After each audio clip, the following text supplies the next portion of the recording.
आज का वचन। आदि में परमेश्वर ने आकाश और पृथ्वी की सृष्टि की, और पृथ्वी बेडौल और सुनसान पड़ी थी, और गहरे जल के ऊपर अंधेरा था।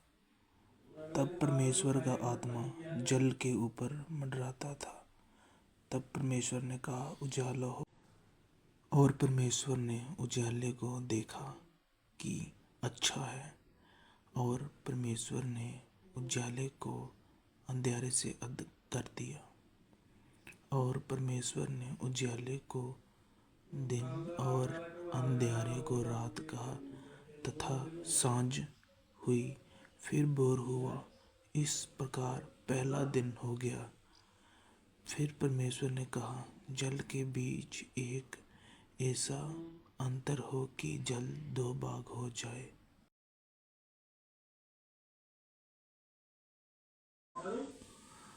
तब परमेश्वर ने एक अंतर करके उसके नीचे के जल और उसके ऊपर के जल को अलग अलग किया, और वैसा ही हो गया।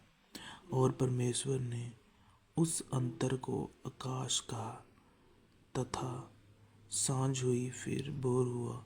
इस प्रकार दूसरा दिन हो गया। फिर परमेश्वर ने कहा, आकाश के नीचे का जल एक स्थान में इकट्ठा हो जाए, और सूखी भूमि दिखाई दे, और वैसा ही हो गया।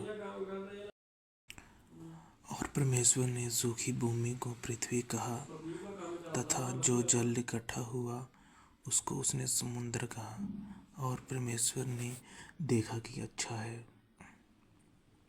फिर परमेश्वर ने कहा, पृथ्वी से हरी घास तथा बीज वाले छोटे छोटे पेड़ और फलदायी वृक्ष भी, जिनके बीज उन्हीं में एक की जाति के अनुसार होते हैं, पृथ्वी पर उगे।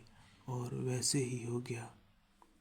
तो पृथ्वी ने हरी घास और छोटे छोटे पेड़, जिनमें अपनी अपनी जाति के अनुसार बीज होता है, और फलदायी वृक्ष जिसके बीज एक एक की जाति के अनुसार उन्हीं में होते हैं, उगे।